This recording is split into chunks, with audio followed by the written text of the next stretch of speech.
প্রধানদের হাতে আর আর্থিক ক্ষমতা থাকছে না, তা সরাসরি যাচ্ছে কাদের হাতে? সরকারি আধিকারিকদের হাতে। একই সঙ্গে বিল পেশ করার পর পঞ্চায়েত মন্ত্রী স্পষ্ট জানিয়ে দিয়েছিলেন, এতদিন ধরে কাটমানি নেওয়ার জন্য এইভাবে পঞ্চায়েত প্রধান, উপপ্রধান তারা অনেক সময় কাজ করেছিলেন, টিকিট পাওয়ার জন্য লড়াই চলতো। তবে এবার থেকে যারা কাটমানির জন্য টিকিট কিনতেন তাদের হাতে ঋণ শোধ করার আগেই এবার জুটছে কি ঝুনঝুন। বিলটি বিবেচনার জন্য গ্রহণ। যে সকল সদস্য এই মতের পক্ষে তারা অনুগ্রহ করে হাঁ বলুন। বিধানসভায় পেশ হলো পঞ্চায়েত আইন সংশোধনী বিল। বদল আসছে পঞ্চায়েত আইনে, ক্ষমতা কমছে গ্রাম পঞ্চায়েতের প্রধানদের। এই বিলে কোনো পরিবর্তন হচ্ছে না, কারো অধিকার ছিনিয়ে নেওয়া হচ্ছে না, কোনো ব্যবস্থার পরিবর্তন হচ্ছে না। একটাই পরিবর্তন হচ্ছে, কাটমানি খাওয়ার অধিকার ছিনিয়ে নিচ্ছি, বাকি সংবিধান যে অধিকার দিয়েছে সেটা ছিনিয়ে নেওয়া হয়নি।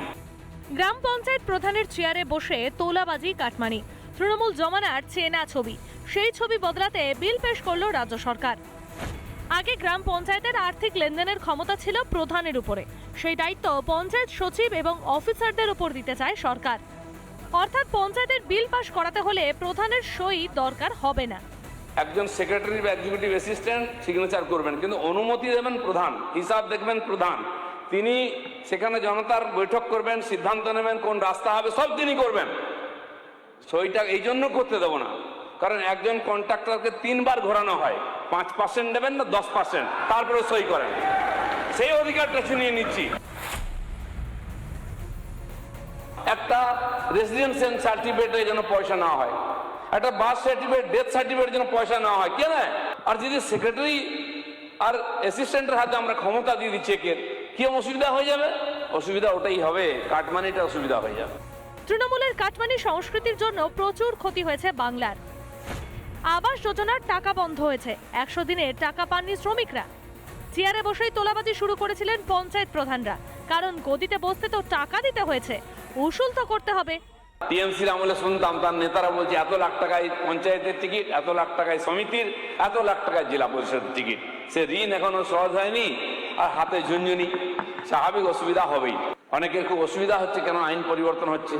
অনেকে 5 বছরের জন্য ইনভেস্ট করেছিলেন, টাকা পয়সাতে টিকিট কেটেছিলেন, দিয়ে জিতেছিলেন টিকিট কিনে, যে 5 বছর কামাবো, তার থেকে 2 বছর মাইনাস হয়ে যাচ্ছে, কষ্ট তো হবেই। গ্রাম পঞ্চায়েতের মধুর ভান্ডার, সেই মধুর লোভে নানা নাটক, হুমকি, বোমাবাজি, খুন, কিছুই বাদ থাকে না। সেই ছবি বদলাতে কড়া আইন আনছে রাজ্য সরকার। রিপাবলিক বাংলা। কাটমানি রুখতেই এবার পঞ্চায়েত আইনের সংশোধন।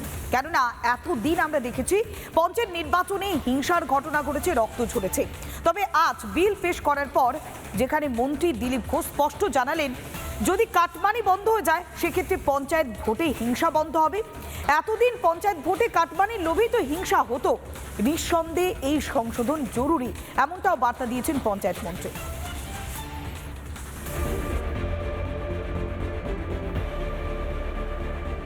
একটা স্লোগান বাংলার পঞ্চায়েতে খুব পপুলার, উপরে ভগবান আর নিচে প্রধান। পঞ্চায়েত প্রধান মানেই বেশ কয়েকটা গ্রামের মাথা, সেই ক্ষমতার জোরেই চলতো দাদাগিরি থেকে দুর্নীতি। এই সংস্কৃতি বদলাতে বিল আনলো রাজ্যের নতুন সরকার। একটা স্লোগান বাংলার পঞ্চায়েতে খুব পপুলার, উপরে ভগবান আর নিচে প্রধান। এই প্রধানের জন্য যারা কান্নাকাটি করছেন না, তাদের কিছু বিশেষ ব্যাপার আছে। এই প্রধানকে শক্তিকরণ করতে দেবো না আমরা। সরকারি প্রকল্পের খরচ হয় গ্রাম পঞ্চায়েতের মাধ্যমে, অর্থাৎ গ্রাম পঞ্চায়েত প্রধানের পদে বসলেই হাতে কোটি কোটি টাকা। সেই সুযোগেই আঙ্গুল ফুলে কলা গাছ। এখানে যারা বসে আছেন বিধায়করা, তাদের চেয়ে যে কোনো প্রধানের বাড়ি বড়। আপনার বাড়ি 3 তলা নয়, কিন্তু পঞ্চায়েত প্রধানের বাড়ি 3 তলা আছে কিনা? এই যে পঞ্চায়েত নির্বাচন, অনেকে 21-এর কথা বলেছেন, আমি আপনাকে তথ্য দিচ্ছি, গত কয়েকটি নির্বাচনে কত মৃত্যু হয়েছে। 2003 সালে 70 থেকে 80 জন নিরপরাধ মানুষ মারা গেছে। 8 সালে 36 থেকে 45 জনের মৃত্যুর খবর পাওয়া যায়। 2013-তে 31 থেকে 39 জন মারা গেছে। 2018-তে 29 জন মারা গেছেন। আর 23-তে 48 থেকে 50 জনের মৃত্যুর আর তথ্য আমাদের কাছে আছে। হিংসা তাণ্ডব, বোমাবাজি, বঙ্গে পঞ্চায়েত ভোটের চেনা ছবি। অনেক রক্ত ঝরেছে, অনেকের প্রাণ গিয়েছে। এসবের পিছনে রয়েছে কাটমানির লোভ। কেবল পশ্চিমবাংলার ক্ষেত্রে প্রধানকে এই ক্ষমতা দেওয়া আছে বিল সই করা, আর সেইখান থেকে শুরু হয়েছে। অন্য রাজ্যে যান, কোথাও প্রধানের এই আর্থিক ক্ষমতা নেই, তাই সেখানে হিংসা নেই, তাই এত লুটপাট নেই, তাই এত বদনাম নেই। একমাত্র নির্বাচন যেখানে মানুষ লড়ার জন্যে প্রাণ যায়, তারপরেও সেই নির্বাচনের জন্যে সমস্ত রাজনৈতিক দলের লোকেদের মধ্যে কোনো অনীহা দেখা যায় না। সেটা হচ্ছে পশ্চিমবঙ্গের পঞ্চায়েত নির্বাচন। ফাইন্যান্সিয়াল কারাপশন কন্ট্রোল করার ক্ষেত্রে এই বিল অনেকটা সাহায্য করে। তৃণমূল জমানায় গ্রাম পঞ্চায়েত মানেই টাকার খেলা, দুর্নীতির গন্ধ। বিজেপি জমানায় কাটমানি বন্ধ, লুঠের সুযোগ থাকছে না। হিংসামুক্ত পঞ্চায়েত ভোটে আশাবাদী মন্ত্রী। রিপাবলিক বাংলা। গতকাল ধর্মতলাতে আমরা দেখেছিলাম প্রতিবাদের নাম করে তাণ্ডব গুন্ডামি চলেছিল। সেই ঘটনাতে এবার শতপ্রণোদিতভাবে 7টি মামলা দায়ের করেছে পুলিশ। হেয়ার স্ট্রিট, ইন্টালি এবং নিউ মার্কেট থানায় একাধিক ধারায় মামলা রুজু করা হয়েছে। এখনো পর্যন্ত এই ধর্মতলায় গুন্ডামির ঘটনায় মোট 11 জনকে গ্রেপ্তার করা হয়েছে। তাদের দফায় দফায় জিজ্ঞাসাবাদ করা হচ্ছে।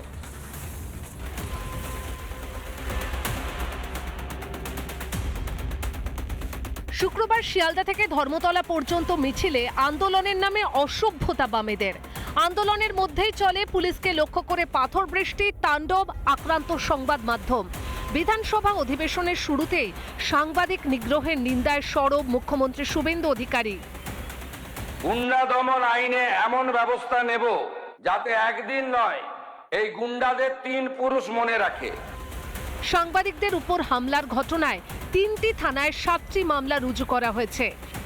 70 জনকে চিহ্নিত করা হয়েছে যারা কেউই এই আন্দোলনের মধ্যে সামিল ছিল না। এবং তাহলে এরা কারা? গুন্ডাদের বিরুদ্ধে গুন্ডা দমন আইন প্রয়োগ করা হবে। বিধানসভায় দাঁড়িয়ে স্পষ্ট বার্তা মুখ্যমন্ত্রীর। মোট 6 না 7টি মামলা, এন্টালি থানাতেও একটি মামলা হয়েছে। এই মামলাগুলোতে গুন্ডা দমন আইনকে যুক্ত করা হয়েছে। পাশাপাশি বিধানসভা থেকে 5 গুন্ডার নাম প্রকাশ্যে এনে কড়া হুঁশিয়ারি মুখ্যমন্ত্রীর। Afroz of Rajabagan, Nahid of Khidirpur, Tanvir and Nizam of Ekbalpur, Rahul Jamal of Watgunge. ভোটে জেতার মুরদ নেই, অথচ গুন্ডামিতে হাত পাকা বামেদের। ছাত্রদের আড়ালে দেশদ্রোহিতা বামেদের। বাংলায় এই টুকরে টুকরে গ্যাংয়ের গুন্ডামি বরদাস্ত নয়। এবার শাস্তি পাবে অশান্তিবাজরা। রিপাবলিক বাংলা। প্রতিবাদের নাম করে গুন্ডামি, আর সেই গুন্ডামি যারা করেছে তাদের বিরুদ্ধে গুন্ডা দমন আইনে কড়া পদক্ষেপ নেওয়া হচ্ছে। বিধানসভাতে দাঁড়িয়ে স্পষ্ট জানিয়ে দিয়েছেন মুখ্যমন্ত্রী শুভেন্দু অধিকারী। কিন্তু এখানেও প্রশ্ন উঠে আসছে, গুন্ডা দমন আইনে অপরাধীদের বিরুদ্ধে যখন ব্যবস্থা নেওয়া হচ্ছে তখনই আপত্তি জানাচ্ছে কালীঘাটপন্থী তৃণমূল। আর প্রশ্ন যখন দানা বাঁধছে তখন একটাই জল্পনা, এই যে অশান্তিবাজরা, যারা অশান্তির ঘটনা ঘটছে, যাদের মদতে এই সমস্ত পরিস্থিতি তৈরি হচ্ছে, সেই অশান্তিবাজদের জন্য কেন এত দরদ তৃণমূলপন্থীদের? গুন্ডা দমন আইনে এমন ব্যবস্থা নেব যাতে একদিন নয়, এই গুন্ডাদের 3 পুরুষ মনে রাখে। যে তারা কিন্তু সশস্ত্র ছিল না, তাই গুন্ডা দমনের মধ্যে একটা কঠোর আইন। আমার মনে হয় যে এটা ভেবে দেখা উচিত।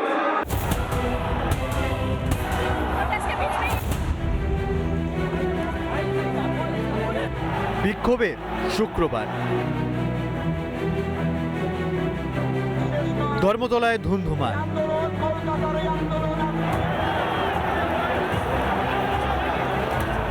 প্রতিবাদের নামে নির্লজ্জ তাণ্ডব,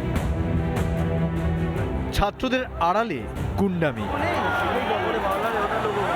পুলিশকে লক্ষ্য করে পাথর বৃষ্টি, সাংবাদিকদের মার, উস্কানি দিয়ে হিংসার চেষ্টা। বাংলায় এসব আর বরদাস্ত নয়। এবার গুন্ডা দমন আইনে শাস্তি। মোট 6 না 7টি মামলা, এন্টালি থানাতেও একটি মামলা হয়েছে। এই মামলাগুলোতে গুন্ডা দমন আইনকে যুক্ত করা হয়েছে। গুন্ডামি বন্ধ করতে এই আইন প্রয়োগের কথা শুনে প্রবল আপত্তি কালীঘাটপন্থী তৃণমূলের। যে তারা কিন্তু সশস্ত্র ছিল না, তাই গুন্ডা দমনের মধ্যে একটা কঠোর আইন। তাদের উপর প্রয়োগ করা মনে হয় যে এটা ভেবে দেখা উচিত। সরকার আরও অনেক আইন আছে, সে আইন প্রয়োগ করা যায়। যারা একটা কজে আন্দোলন করছেন, এবার সেখানে সামান্য এদিক ওদিক হলেই যদি গুন্ডা দমন আইন প্রয়োগ হয়ে যায় বা অন্য কিছু প্রয়োগ হয়, তাহলে তো আর গণতান্ত্রিক আন্দোলন বলেই কোনো কিছু হবে না। শুধু কালীঘাটপন্থী তৃণমূলই নয়, একই সুরে সুর মেলাচ্ছে বামেরাও। যা ঘটনা ঘটেছে সেখানে গুন্ডা দমন আইন প্রয়োগ করার মতো কোনো ঘটনা কালকে ঘটেনি বলেই আমি মনে করছি। ধর্মতলায় গুন্ডামিতে এক কাট্টা সিপেমূল, কিন্তু সিপেমূলের এই প্রয়াসকে পাত্তা দিতে নারাজ শাসক দল বিজেপি। তো সুতরাং উনি কি বললেন আর কি করলেন, তো বিরোধী পক্ষ ওকে যা বলে দিচ্ছে দল থেকে, তো সেটা ওকে এখানে বলতে হবে।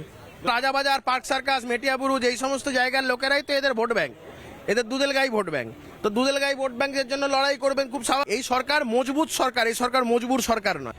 ভোটে হেরে এখন খড়কুটো ধরে অস্তিত্ব রক্ষার চেষ্টা চালিয়ে যাচ্ছে মমতাপন্থী তৃণমূল শিবির ও বামেরা। পুরনো ভোট ব্যাংককে জিইয়ে রাখতে পাশে থাকার নামে হিংসার প্রশ্রয়। বিজেপি সরকারের আমলে এইসব চাল আর চলবে না, কড়া পদক্ষেপ করে স্পষ্ট করলেন মুখ্যমন্ত্রী। রিপাবলিক বাংলা।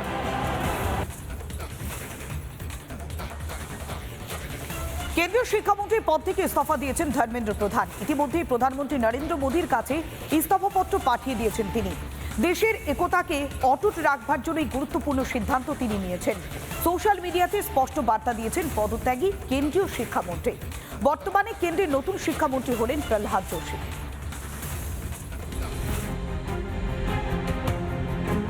বিতর্কের অবসান, পদত্যাগ করলেন ধর্মেন্দ্র প্রধান। ধর্মেন্দ্র প্রধানের পদত্যাগে ভেস্তে গেল জিহাদিদের চক্রান্তের জাল। প্রধানমন্ত্রী নরেন্দ্র মোদীর কাছে ইস্তফাপত্র জমা দিয়ে সোশ্যাল মিডিয়ায় পোস্ট পদত্যাগী কেন্দ্রীয় শিক্ষামন্ত্রীর। পোস্টে তিনি বলেন, গত কয়েকদিনের ঘটনায় দুঃখিত, প্রথম দিন থেকেই দায় নিয়েছি, কখনোই মুখ ফিরিয়ে নিইনি। প্রধানমন্ত্রীকে ইস্তফাপত্র পাঠিয়েছি। যুব সমাজই দেশের আসল শক্তি, যুব শক্তিকে বিভ্রান্তিতে পড়তে দেব না, যুবদের কোনো কুচক্রে পা দিতে দেব না। দেশ বিরোধী শক্তি যাতে সুযোগ নিতে না পারে, দেশের ঐক্য অটুট রাখতে ইস্তফার সিদ্ধান্ত নিয়েছি। 15 বছর ধরে এরা চেষ্টা করেছে করতে, কীভাবে বাইরে থেকে ফান্ডিং আছে আপনারা ভালো করেই জানেন। নিটের প্রশ্ন ফাঁস হয়েছে, এই প্রশ্ন ফাঁসের পেছনে কে ছিল, তার সঙ্গে কংগ্রেসের কি সম্পর্ক, গোটা ভারতবর্ষের মানুষ জেনে গেছে। দেশের যুবদের স্বার্থে ধর্মেন্দ্র প্রধানের পদত্যাগ, কিন্তু এর মধ্যেও রাজনীতি দেখছে বিরোধী দলগুলি। ধর্মেন্দ্র প্রধান ইস্তফা দিয়েছেন, দাবি ছিল, আন্দোলন থেকে দাবি উঠেছিল, সরকার নানান ধরনের পদক্ষেপ করেছেন, এগুলো আলোচনা হবে। মানে আমাদের তো আলোচনার স্কোপ নেই, যারা পার্লামেন্টে আছেন, যারা পার্লামেন্টের মেম্বার, নিশ্চিতভাবে হাউসে এগুলো আলোচনা হবে। আমরা প্রথম থেকে বলে আসছি এই আন্দোলনকারীদের পক্ষে কথা। সকলের চাপে পড়ে আজকে সরকার বাধ্য হয়েছে যে তাদের মন্ত্রীকে পদত্যাগপত্র করাতে। সরকারের এটা পরাজয়। প্রতিবাদের নামে দেশ বিরোধী শক্তিদের তাণ্ডব, আন্দোলনকে হাতিয়ার করে দেশ ভাঙার ছক বিরোধীদের। সব ষড়যন্ত্র সমূলে বিনাশ করে দিল মোদী সরকার। রিপাবলিক বাংলা।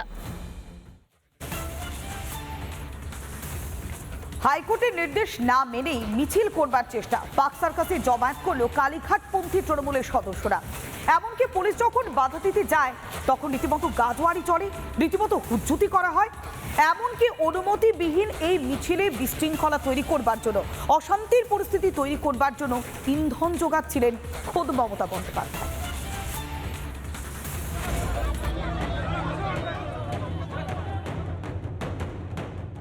দেশের স্বার্থে ধর্মেন্দ্র প্রধান ইস্তফা দিয়েছেন। দিল্লির যন্তর মন্তরও ফাঁকা হয়ে গিয়েছে, কিন্তু তারপরেও কলকাতার রাস্তায় কালীঘাট তৃণমূলের নাটক অব্যাহত।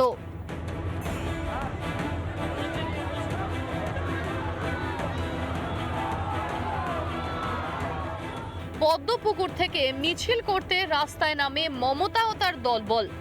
পুলিশ ও আদালতের অনুমতি ছাড়াই বেআইনি জমায়েত করে কালীঘাট তৃণমূল। পুলিশের সঙ্গে ব্যাপক বচসা, ধস্তাধস্তিও বাধে।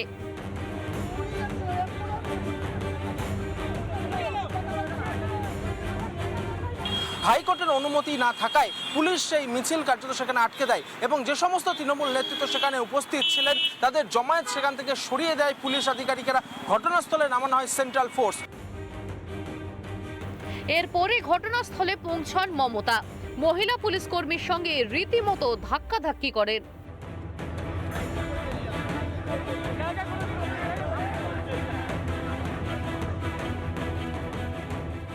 উত্তপ্ত হয়ে ওঠে এলাকা। কুণাল ঘোষ এবং বৈশানর চট্টোপাধ্যায়কে পাকড়াও করে পুলিশ।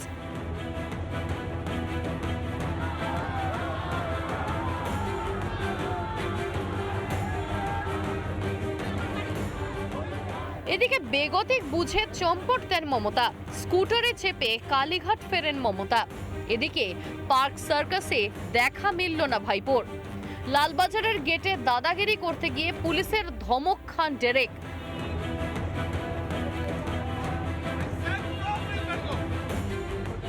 সন্ধে নাগাদ ছাড়া পান কুণাল বৈশানর।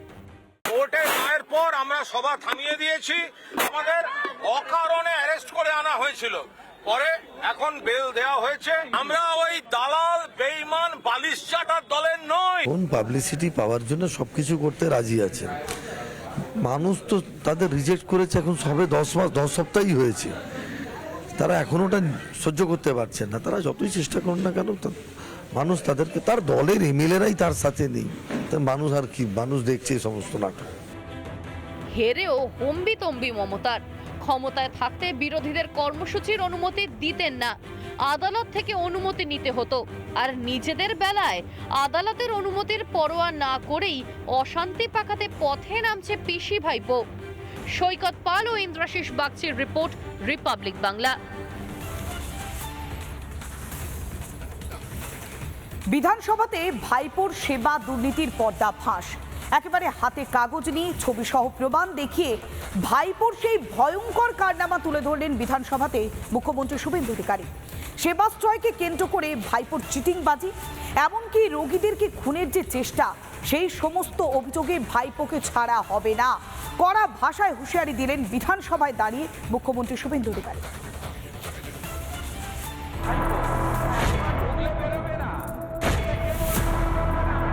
বিধানসভার অধিবেশনে দাঁড়িয়ে এভাবেই অভিষেক ব্যানার্জিকে চরম হুঁশিয়ারি দিলেন মুখ্যমন্ত্রী। সেবাশ্রয়ের দুর্নীতি নতুন নয়, ভাইপোর পাকা হাতের কাজ। কিন্তু সেই কাজে সেবার নামে সাধারণ মানুষের কিভাবে ক্ষতি করা হয়েছে, সেই ভয়ঙ্কর তথ্য ছবি সহ তুলে ধরলেন শুভেন্দু অধিকারী। এই চিটিং বাসটা দেখুন, বাচ্চাটার হাত গেছে, দেখুন আরেকটা বাচ্চাকে কিভাবে বিকলাঙ্গ করেছে, দেখুন পাটা গেছে, দেখুন। কোটি কোটি টাকার দুর্নীতি, আর সেই দুর্নীতি করা হয়েছে রীতিমতো প্রশাসনিক মদতে। তৃণমূল সরকারের সাহায্য নিয়ে যে সেবাশ্রয়ের নামে গান পর্যন্ত বানিয়ে ফেলেছিল ভাইপোর চামচারা, সেই সেবাশ্রয়ের আড়ালেই লুকিয়েছিল ভয়ঙ্কর দুর্নীতি। ভাবতে পারছেন, মেয়াদ উত্তীর্ণ ওষুধ দিয়ে চলছিল সাধারণ মানুষগুলোর ভুল চিকিৎসা। অ্যাকশন টেকেন নিয়েছি। 7/7/2024 আমরা letter sent to honourable doctor Ajit Kumar Mohanty, secretary department of atomic energy. তারপরে আমরা যেগুলো করেছি, এক্স-রে মেশিন সিজ করেছি, আমরা ইউএসডি মেশিন সিজ করেছি, আমরা এক্সপায়ারি সমস্ত ওষুধ সিজ করেছি। শুধু দুর্নীতি নয়, চিকিৎসার নামে জনতার সঙ্গে ছেলে খেলা করেছে ভাইপো। রীতিমতো খুনের পরিকল্পনা করা হয়েছিল ভুল ওষুধ দিয়ে। কাউকে ছাড়া হবে না, হুঁশিয়ারি দিলেন মুখ্যমন্ত্রী। এ যেটা করেছে এই চিটিংবাজ ভাইপো, মেডিকেল কলেজের স্টুডেন্ট মুখ্যমন্ত্রীকে চিঠি দিয়েছে। মেডিকেল কলেজের স্টুডেন্ট ডাক্তার হতে পারে, চিকিৎসা করতে পারে, একবার ঢুকলে বেরোবে না। আর এই ধরিবাজ ভাইপোর সপক্ষে কুযুক্তি সাজাতে ব্যস্ত কালীঘাট তৃণমূল শিবির। সেবাশ্রয়কে লক্ষ্য করে যে ব্যক্তিকে টার্গেট করা হচ্ছে, তিনি ডায়মন্ড হারবারের সাংসদ, তিনি লোকসভার সদস্য, তিনি বিধানসভার সদস্য নন। বিধানসভার ফ্লোরটা একজন সাংসদের বিরুদ্ধে প্রচারের জন্য ব্যবহার হচ্ছে। প্রথমে পিসির ডিগ্রি জালি, তারপর নিজের ডিগ্রির জালি। তো সে তো 420 করবে, যেখানে যা পেয়েছে, যাকে ডাক্তার নয় তাকেই নিয়ে এসে ডাক্তার বানিয়ে দিয়েছে। তাও ভাগ্য ভালো রাস্তা থেকে কাউকে ধরে অ্যাপ্রন করিয়ে বসিয়ে দেয়নি তেজস্ক্রিপ্ট। চাকরি চুরি, কয়লা পাচার থেকে পাহাড় প্রমাণ দুর্নীতি, হাজার অভিযোগে যুক্ত ভাইপো, কিন্তু সাধারণ মানুষকে ভুল ওষুধ দিয়ে ভুল চিকিৎসা করে মারার ভয়ঙ্কর পরিকল্পনা এই সেবাশ্রয়। নামে সেবা হলেও কাজে যাচ্ছিল অপরাধের আঁতুর ঘর। এই নৃশংসতার সাজা পাবে তো ভাইপো? রিপাবলিক বাংলা। সত্যি তো, ছবি সহ এই প্রমাণগুলো যখন সামনে আসছে তখন আপনাদের মনেও প্রশ্ন নিশ্চয়ই আসছে যে এটা কি সেবাশ্রয় নাকি ধোকাশ্রয়, নাকি ভাইপোর ভাওতা, নাকি দুর্নীতির আশ্রয়? শুধুমাত্র নিজের লোকসভা এলাকার ডায়মন্ড হারবারেই গুচ্ছ গুচ্ছ অভিযোগ ভাইপো অভিষেক বন্দ্যোপাধ্যায়ের বিরুদ্ধে। বিজেপি স্পষ্ট অভিযোগ, এই সেবাশ্রয়কে শিখণ্ডী করে কোটি কোটি টাকা তোলা তুলেছে নিজের লোকসভা কেন্দ্র থেকে ভাইপো এবং তার গ্যাং। সেবাশ্রয় ক্যাম্পের নামে ভাওতা ভাইপোর, ফলতায় মাঠ দখল করে আজও ফেলে রেখেছেন মাসের পর মাস। ঘুরে দেখলো রিপাবলিক বাংলা। রয়েছে ফলতার সেই সেবাশ্রয় মাঠে, যেখানে এই মুহূর্তে তালা ঝুলছে। যে সেবাশ্রয় ক্যাম্প করা হয়েছিল, 2 নম্বর সেবাশ্রয় ক্যাম্প, ভোটের ফলাফলের পর থেকে এখানে আর কেউই আসেননি। সামনে রেজিস্ট্রেশন ক্যাম্প, সেখানেও একেবারে বিভিন্ন লোহার যে কাঠামো সেগুলো পড়ে রয়েছে। স্থানীয় বাসিন্দারা বলছেন যে যেরকম অবস্থায় ছিল তা কিন্তু আর পুনরুদ্ধার করা সম্ভব নয়, তার কারণ লোহার বিম মাটিতে পোতা হয়েছে। এখানে টুর্নামেন্ট হতো, ক্রিকেট ফুটবল টুর্নামেন্ট হয়েছে, মাঠটাকে খনন করে লোহার বিম দিয়ে তৈরি করা হয়েছে। মাটি পুরো নষ্ট হয়ে গেছে, মাটির সাথে লোহা মিশে আছে, খড় মিশে আছে। আগের মতো বাচ্চারা খেলবে কি? সেপটিক হয়ে যেতে পারে যে কোনো উপায়। আর সেবাশ্রয়ের ওষুধের মান, চিকিৎসা, তার কথা যতই না বলা যায় ততই ভালো। পরিষ্কার বলেছেন দুর্নীতি হয়েছে, সরকারি জায়গা থেকে বিভিন্ন সরঞ্জাম আনা হয়েছে, ঠিক মতন ভাবে ওষুধপত্র দেওয়া হয়নি এবং বিভিন্ন সময় জুলুমবাজি করা হয়েছে। এবং সব মিলিয়ে একটা যে কোথাও গিয়ে র্যাকেট চলছিল এই সেবাশ্রয়ের পিছনে, তা আগামী দিনে তদন্তের আওতায় আনা হবে। একবার এসেছিলাম, আসেননি কেন? মানে ভালো লাগেনি নাকি? আর ভালো লাগে না, আসেনি। কেন? অভিষেক বন্দ্যোপাধ্যায় তো এখানে লোককে ফ্রিতে ট্রিটমেন্ট করছিল, ভালো লাগেনি? একবার ওষুধ নিয়ে গেছি, নিয়ে গিয়ে আর একবার ঘুরেই যাবে লোকে, দ্বিতীয়বার আসেনি। সেবাশ্রয়ের নামে দক্ষিণ 24 পরগনার পৈলানে ভাড়া নেওয়া হয়েছিল বিশাল রিসর্ট, কিন্তু টাকা মেটায়নি ভাইপো। আজও বকেয়া 30 লক্ষ টাকা। সেবাশ্রয় ক্যাম্পে মোট 22টি রুম নিয়েছিল। রুম ভাড়া সহ খাবারের বিল মূলত বাকি রয়েছে, এমনটাই দাবি কর্তৃপক্ষদের। সেটা আমরা এখন অব্দি রিকভার করতে পারিনি। কত টাকা? প্রায় 30 লাখ টাকা নেবে সবকিছু মিলে। মানে এটা কতবারের ভাড়া? দুবার। কিসের জন্য ভাড়া নেওয়া হয়েছিল? এই সেবাশ্রয় এখানে একটা ক্যাম্প হয়েছিল এবং চাপাচাপ করলে বলে যেটা বলা হচ্ছে যে ক্লাবের ক্ষতি হবে, ক্লাবের ক্ষতি হবে। সেবা নামে পিসি ভাইপোর দুর্নীতি চলল দিনের পর দিন, কিন্তু কিছুই কি জানেন না কালীঘাটের তৃণমূল? সেবাশ্রয় সম্পর্কে আমার কোনো ধারণা নেই, তার পক্ষে বিপক্ষে কোনো কথা আমি বলবো না। আমি জীবনে যাইনি, আমার কেউ যেতেও বলেনি, আমার কোনো সম্পর্কও নেই। সেবাশ্রয়ের আড়ালে ভাইপোর তোলাবাজি চলেছে গোটা ডায়মন্ড হারবার জুড়ে, এমনটাই অভিযোগ বিজেপির। শুধু ডায়মন্ড হারবার লোকসভা থেকে প্রায় 250 থেকে 300 কোটি টাকা এই সেবাশ্রয় নাম করে তোলা হয়েছে। এই ডায়মন্ড হারবারে যত হোটেল আছে, ব্যবসায়ী আছে, তাদের কাছে কোটি কোটি টাকা তোলা হয়েছে, কেউ ছাড় পায়নি। সেবাশ্রয়ে গিয়ে কারো হাত বাদ পড়েছে তো কারো পা, কেউ হয়েছে মেয়াদ উত্তীর্ণ ওষুধের শিকার। সেবাশ্রয় না ধোকাশ্রয় অভিষেকের? কড়ায় গন্ডায় হিসেব হবে ভাইপোর ভুয়ো সেবার। রিপাবলিক বাংলা।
নানা ধরনের কন্টেন্ট দেখার জন্য লাইক করুন, শেয়ার করুন আমাদের ফেসবুক পেজ, সাবস্ক্রাইব করুন আমাদের ইউটিউব চ্যানেল। পাশাপাশি অন্যান্য ব্রেকিং নিউজের জন্য অবশ্যই চোখ রাখুন রিপাবলিক বাংলায়।